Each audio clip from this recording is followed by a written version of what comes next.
So, ladies and gentlemen, it's Saturday night. I'm gearing myself up for a large one. Having a lavender bath, sipping on my chamomile tea.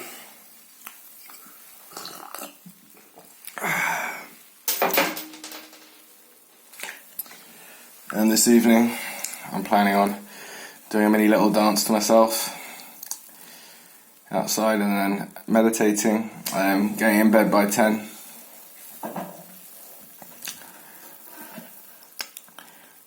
Which brings me neatly onto the topic of solace. Being alone.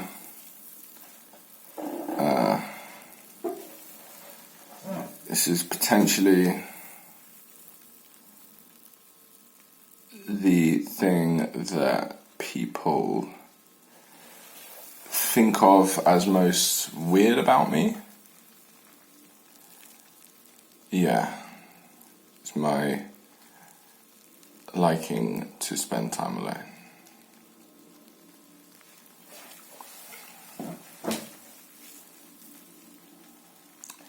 Have I always been like this? Not really. I used to spend a lot more time with friends, but then again, I'm not sure whether I really knew what I liked back then. That's a very good point. I think it was when I went travelling that I really discovered, when I went travelling alone for a few months, I really discovered that I enjoyed it. But I suppose I wouldn't have made that decision unless I had a sense that I would enjoy it. In any case.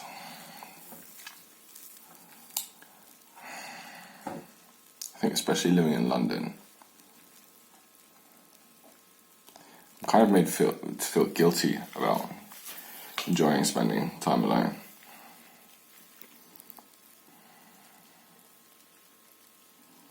People are like, oh yeah, you've, like, fun and enjoyment and stuff is only ever found with friends.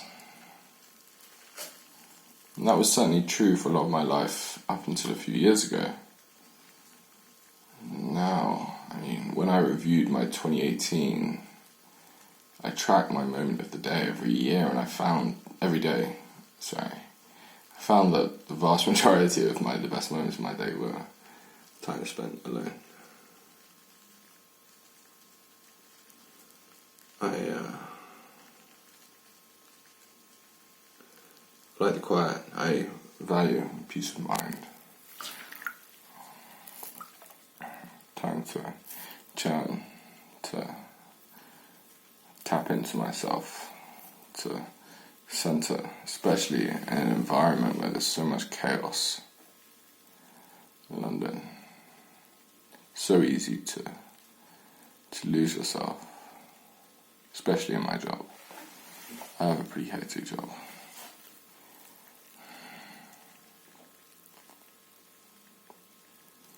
Well, I suppose the job isn't hectic, but most people who do my job are really stressed and hectic, which creates a slightly hectic working atmosphere.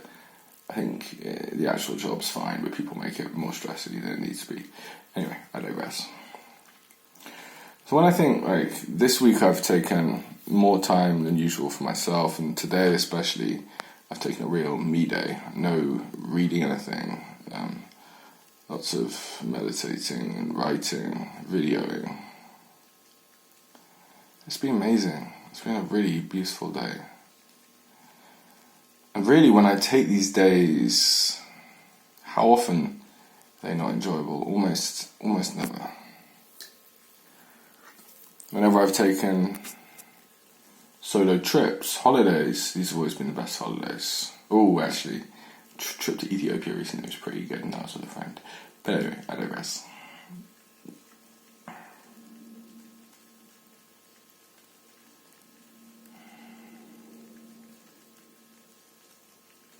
We'll see how this changes as time goes on. Maybe I will find it more natural to spend more time with people, but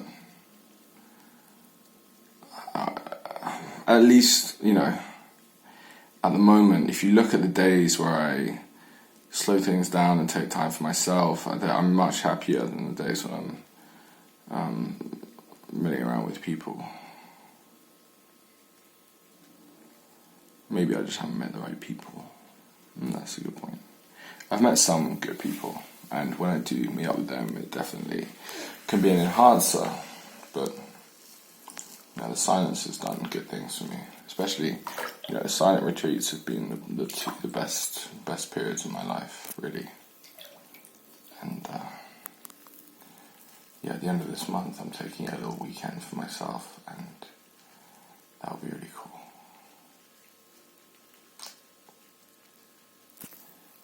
Just helps the dust settle,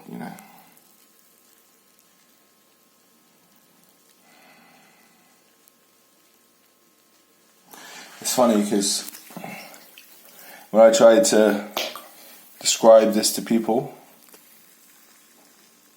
it's almost like they just don't understand my language at all. As in to certain people at least, like my family, for example.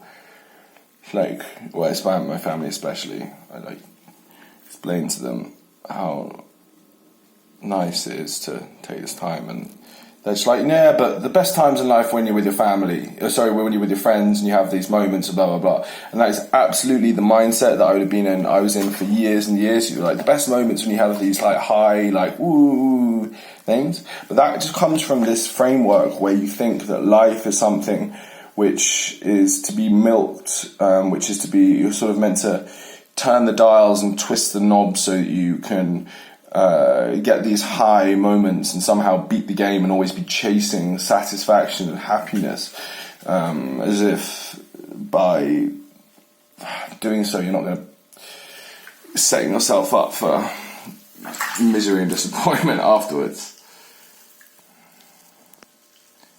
And it's just such a huge fundamental shift, so fundamental when you start thinking, or when I started thinking, well, actually, life, the joy of life is not something which I seek, but it's something which comes out of me, which is the natural, it's the natural flow of things, if I just stop getting in the way. And speaking like this to people, they just don't get what I'm talking about at all, and I think you need to have some kind of first-hand experience of it for me to start speaking on a level. And it's so refreshing when I do speak to people who are like that, But yeah, I guess this is what's made it more difficult for me to relate to my friends and family.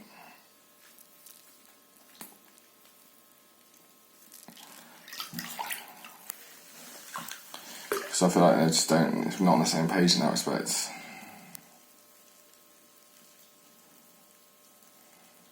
When I do meet people who are like that, it's like, oh, for fuck's sake, oh, thank God for that. And there's this sense where yeah, you get this. And yeah, speak more openly.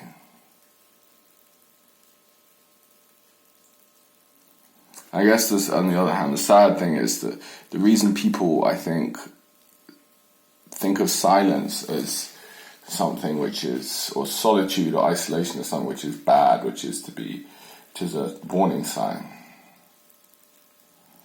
is because, well, to be fair, a lot of people who are depressed or whatever, or having difficulties do retreat from people.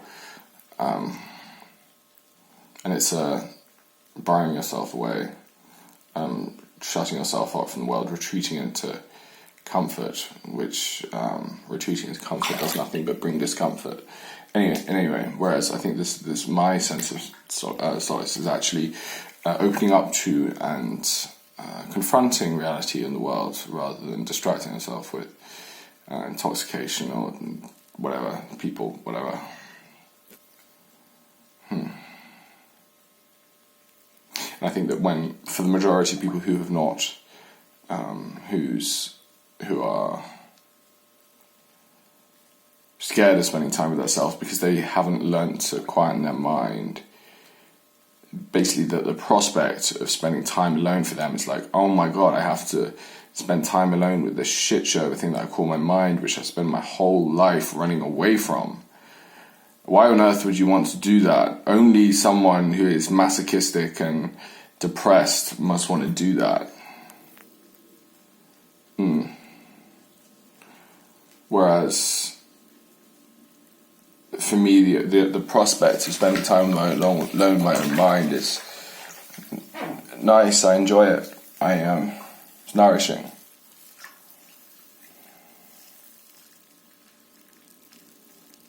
But it's funny how I know this so clearly, but being around most people who are not on that, in that frequency, I hate to use that word, it's annoying, on that wavelength,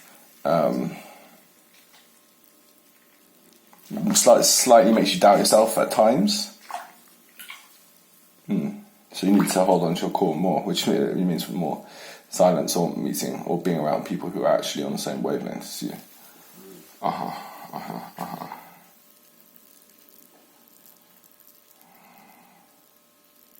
No, this isn't to say that silence is and like quiet is the answer, and it's live a life of isolation, but more than it just needs to be an important part of all of our lives. These lives which is talent so stimulated. We really, really need this downtime more than ever.